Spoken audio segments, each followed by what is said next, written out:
అనంతపురం జిల్లా యాడికి మండలం కోన ఉప్పలపాడులో కాల్పులు కలకలం రేపుతున్నాయి. బాలుడి హత్య కేసు నిందితుడైన సర్వేస్పై పోలీసులు కాల్పులు జరిపారు. సీన్ రీకన్స్ట్రక్షన్ చేస్తుండగా పక్కనే ఉన్న బీర్ బాటిల్తో పోలీసులపై నిందితుడు సర్వేస్ దాడి చేశాడు.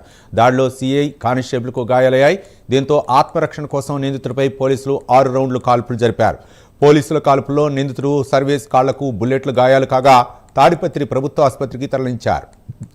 మరిన్ని వివరాలు మా కరెస్పాండెంట్ విజయ్ అందిస్తారు. విజయ్, రవి, అనంతపురం జిల్లాలో సంచలనం సృష్టించిన 5 ఏళ్ల బాలుడు హేమచంద్ర హంతకుడు ఎవరైతే ఉన్నారో సర్వేష్ పై ఈ రోజు పోలీసులు 6 రౌండ్లు కాల్పులు జరపడం జరిగింది. అయితే ముఖ్యంగా చూసుకుంటే గత 2 రోజుల క్రితం తన సొంత బావమరిది అయిన హేమచంద్రని సర్వేస్ అంటే బండిలో తీసుకెళ్లి అతి కిరాతకంగా అంటే గొంతు నిలిని అలాగే బండరాయితో కొట్టి చంపిన ఘటన మన జిల్లాలోనే సంచలనంగా మారింది. అయితే సర్వేస్ ని పోలీసులు అదుపులోకి తీసుకుని ఈ రోజు ఉదయం సీన్ కన్స్ట్రక్షన్ కోసం ఒకసారి తీసుకెళ్లగా అక్కడ ఒక్కసారిగా పోలీసులపై బీరు బాటలతో దాడి చేయడంతో పోలీసులు ఆత్మరక్షణ కోసం కాల్పులు జరిపారు. అయితే 6 రౌండ్లు కాల్పులు జరపడంతో సర్వేస్ కు తీవ్ర గాయాలయ్యాయి. అయితే సర్వేస్ గతంలో కూడా ఒక 2018లో ఒక కీలక మర్డర్ కేసులో ఒక హంతకుడుగా ఉన్నాడు. అయితే సర్వేస్ ను పోలీసులు ఈ రోజు తీసుకెళ్తగా ఒకసారిగా పోలీసులపై దాడి చేయడంతో ఈ దాడి ఘటనలో కూడా రామలింగ సిఐ కూడా తీవ్రంగా గాయపడినట్లయితే తెలుస్తుంది. అయితే ఏది ఏమైనా ఈ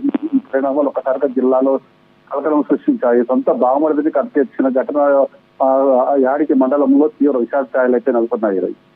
థ్యాంక్ యూ విజయ్.